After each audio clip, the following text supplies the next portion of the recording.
Over the last few months, I think ever since Elon Musk posted on X that Nigel Farage is not fit to lead Reform UK, the true character of Nigel Farage has been emerging. Now you will recall that Nigel Farage made his reputation on an anti-immigration platform. He's been banging the anti-immigration drum for decades.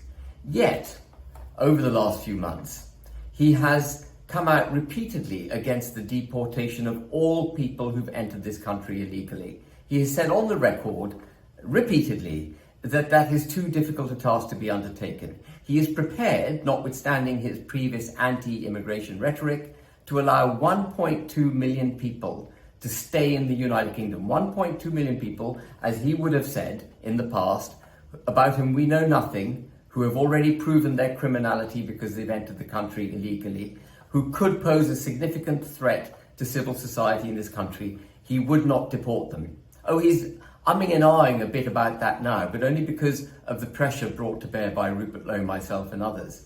He's also on the record, just while we're on immigration, saying that he's not concerned about the rate of demographic change in this country. Well, what is mass immigration if it isn't rapid demographic change? You can't be concerned about mass immigration if you're not also concerned about the rate of demographic change. Even Kemi Badenoch, the leader of the Conservative Party, has been on the record saying she's concerned about the rate of demographic change. But Nigel Farage isn't. And the reason he's no longer banging the anti-immigration drum the way he used to is because he never really believed in it. It was a convenient whipping horse, a convenient platform on which to stand when it promoted him and gave him a position in politics. But the position he's now seeking in politics is to become Prime Minister. And he thinks in order to become Prime Minister of this country, he should sacrifice the principles that brought him into the position and into the House of Commons in the way that it has, sacrifice those principles and become more appealing to the broader electorate. That's where he's going. And in doing that, in effectively being the political expedient that I know him to be, he is going to be deeply dangerous to the country. He is going to embed the policies against which you think he stands. When you vote for Reform UK, you're not voting for a party that is going to change things. You're voting for a party that is going to embed more of the damage that we've already experienced. Even on the European Convention of Human Rights and net zero, which he's rightly campaigned against in the past, he doesn't say an incoming Reform UK administration would get rid of them. He says we would have a referendum on them.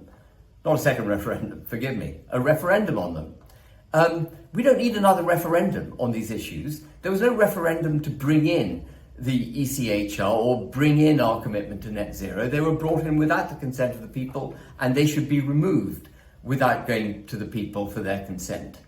Nigel Farage doesn't have a political philosophical framework. Neither can he be trusted with the people around him.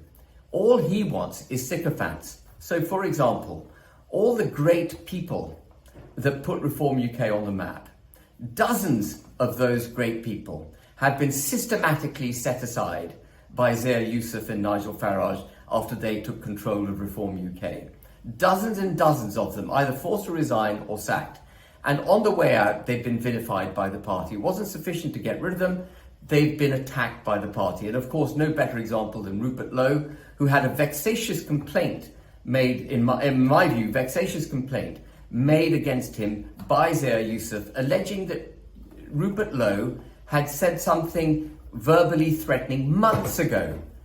If Youssef had genuinely felt threatened by a 67-year-old law-abiding citizen as a result of the things that law-abiding citizen said, then he would have complained to the police immediately.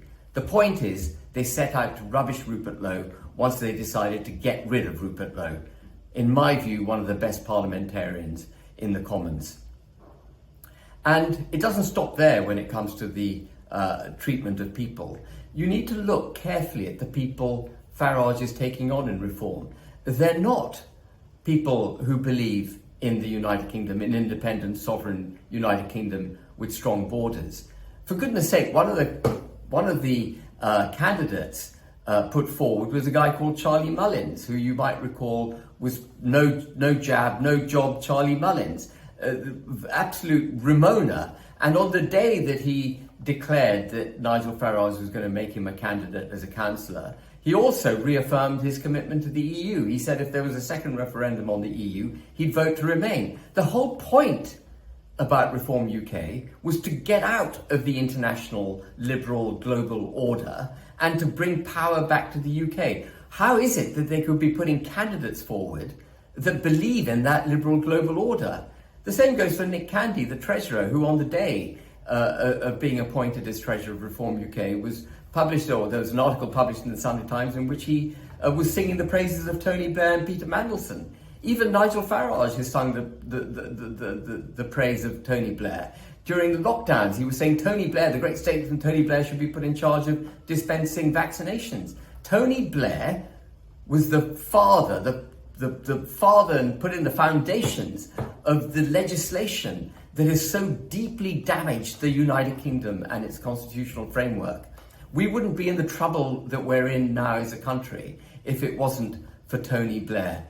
And that's another testimony to Nigel Farage's inability to really have a principled framework when it comes to how this country should be governed. But perhaps the most topical example, and the one I'm going to end on, of candidates brought forward by Reform UK that evidences what I've been saying is Sarah Potchin, who's standing for the by-election in Runcorn and Helsby. Now, when she was chosen as Reform UK's candidate, her social media history was, the Reform UK tried to delete her social media history so that we couldn't really find out the truth about her. But they left enough around for us to be able to glean that when she was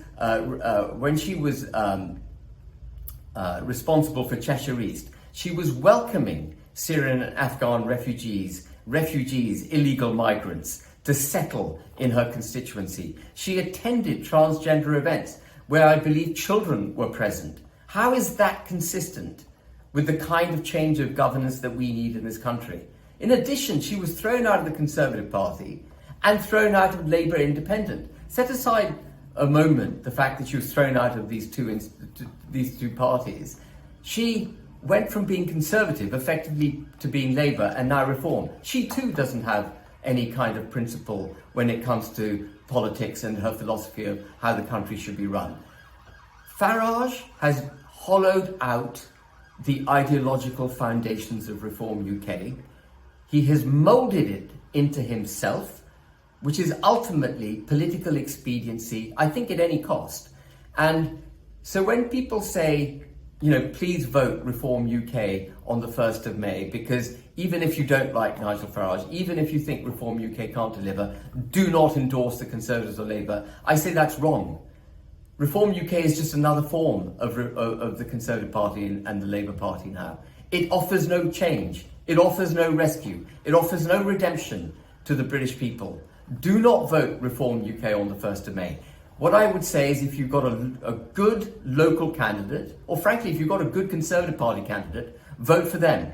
Do not vote for Reform UK. It's a very sad thing that I, as former Deputy Leader of Reform UK, an individual who helped put Reform UK on the map, am being forced to say this. But I have to say it for the nation's good.